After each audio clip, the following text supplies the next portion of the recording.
السلام علیکم ناظرین میرے ایک دوست ہیں، اظہر سید نام ہے، معروف صحافی تھے، بلکہ ہیں بھی تھے۔ میں نے اس لیے کہا کہ پہلے وہ روزنامہ جنگ میں جاب کرتے تھے، جاب ان کی چلی گئی، لیکن صحافی کی ملازمت ختم بھی ہو جائے یا وہ ریٹائر بھی ہو جائے تو اس کی صحافیانہ جبلت ختم نہیں ہوتی۔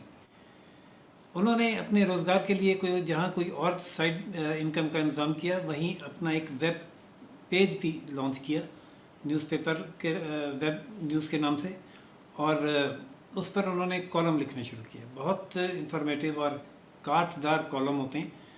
جو موجودہ صورتحال کے حوالے سے ان کا کالم ہے وہ بہت ہی زبردست ہے۔ میں نے سوچا اپنے ناظرین تک بھی اسے میں پہنچاؤں۔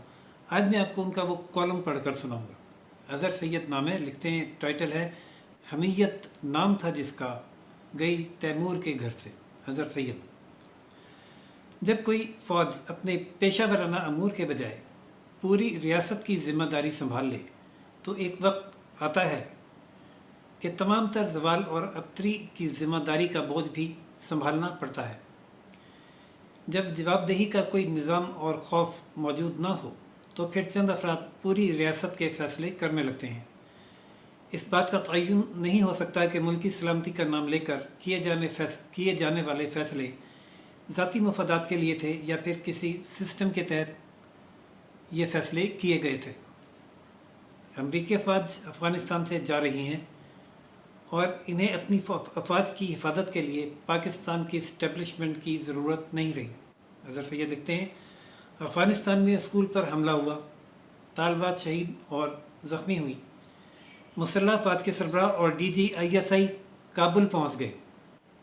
یہ بات ناظرین بہت قابل غور ہے کہ جو افغانستان میں دہشت گردی کا تازہ حملہ ہوا جس میں ایک اسکول میں 60 طالبات بم دھماکے میں اس وقت شہید کی گئیں جب وہ اسکول سے باہر آ رہی تھیں، 60 طالبات، تو پاکستان نے اس کی مذمت بھی بہت تاخیر سے سوچ سمجھ کے کی اور میڈیا تو بالکل ہی خاموش رہا۔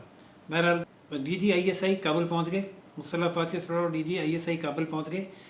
یہ بہت الارمنگ ہے کہ افغانستان میں ہوئے حملے کا جواب پاکستان سے مانگا گیا ہے، اور جواب کون مانگ رہا ہے؟ وہ افغانستان، جس کی جنگ آپ لڑتے رہے اسٹریٹجک ڈیپتھ کے نام پہ۔ اور چیف کابل میں دنیا کو بتا رہے ہیں کہ افغانستان میں امن پاکستان میں امن کے لیے ضروری ہے۔ ناظرین آگے چل کر لکھتے ہیں اظہر سید صاحب کے ماضی کو بھول جائیں۔ اس وقت امریکی فوج افغانستان میں موجود تھی اور انہیں پاکستانیوں کی ضرورت تھی۔ افغانستان میں خودکش دھماکے ہوتے، نہتے معصوم لوگ مرتے، افغان طالبان پر الزامات لگتے، لیکن راوی چین ہی چین لکھتا تھا۔ اب ایسا ممکن نہیں۔ افغان طالبان کے خودکش حملوں کا جواب پاکستان سے مانگا جائے گا۔ جو پاکستانی افغانستان میں شہید ہوں گے یا جاں بحق ہوں گے ان کا جواب بھی طلب کیا جائے گا۔ ہمیں خوف آ رہا ہے وقت کا پہیہ بہت تیز گھومے گا۔ جس طرح آپریشن ضرب عضب اور رد الفساد کے لیے آرمی پبلک اسکول کا سانحہ ایک جواز تھا، جبکہ بونس میں عمران خان کے برباد ہو جانے والے دھرنا سے بھی نجات مل گئی تھی، اسی طرح کابل کے اسکول حملہ کے اندر افغان طالبان کے خلاف بھی ایک بھرپور ایکشن نکلے گا۔ پاکستانی اسٹیبلشمنٹ کے بازو مروڑنے کے لیے امریکی بہت سارے دباؤ استعمال کریں گے اور بلوچستان میں فوجی اڈہ حاصل کر لیں گے۔ بلوچستان میں امریکی فوجی اڈہ حاصل کریں گے۔ اگر امریکیوں کو بلوچستان میں فوجی اڈہ مل گیا تو یہ ایک تیر سے 2 نہیں بلکہ 3 شکار ہوں گے۔ امریکی بلوچستان میں بیٹھ کر سی پیک کی مؤثر نگرانی شروع کر دیں گے، افغان طالبان کے خلاف فضائی آپریشن کریں گے اور ہر دو فریق یعنی افغان طالبان اور پاکستانی اسٹیبلشمنٹ کے کسی بھی گروپ کا اتحاد توڑیں گے۔ ہمیں لگتا ہے کہ جو حال کشمیری مجاہدین کا ہوا اور جو انجام کشمیر پاکستان کی شہرگ ہے کے نظریے کا ہوا، اور نریٹو پاکستان کی شہرگ ایسے کشمیر ہمارے پاس تھا ہی کب میں تبدیل ہو گیا، یہ میرا جملہ ہے۔ وہی حال افغانستان کو 5واں صوبہ یا تصویراتی گہرائی اسٹریٹجک ڈیپتھ تصویراتی گہرائی بنانے کی پالیسی کا ہونے جا رہا ہے۔ اظہر سید لکھتے ہیں کہ جب تیمور کے گھر سے غیرت چلی جائے تو پھر مغل شہزادیوں کو غلام قادر روہیلا کے دربار میں برہنہ رقص کرنا ہوتا ہے اور ایٹمی طاقت ہونے کے باوجود اور صدقے اور فطرانے کے چاول اپنے عوام کو لا کر دینے پڑتے ہیں۔ یہ آج کا کالم ہے کل کا جو اظہر سید نے لکھا تازہ ترین صورتحال پہ، اور اس پہ انہوں نے کئی واقعات کا احاطہ کر دیا۔ افغانستان میں بم دھماکوں کا، فوج کے انخلا کا، اور فوج کے انخلا کے بعد امریکی پالیسی کا، امریکہ کی جانب سے پاکستان میں بلوچستان میں ہوائی اڈے لینے کا، اور وہاں سے بیٹھ کر موٹر وے اور افغانستان اور پاکستان اور اس کی اسٹیبلشمنٹ کی نگرانی کرنے کا، اور سعودیہ میں جا کر خیرات میں فطرانہ میں چاول لا کر اپنے عوام میں تقسیم کرنے کا۔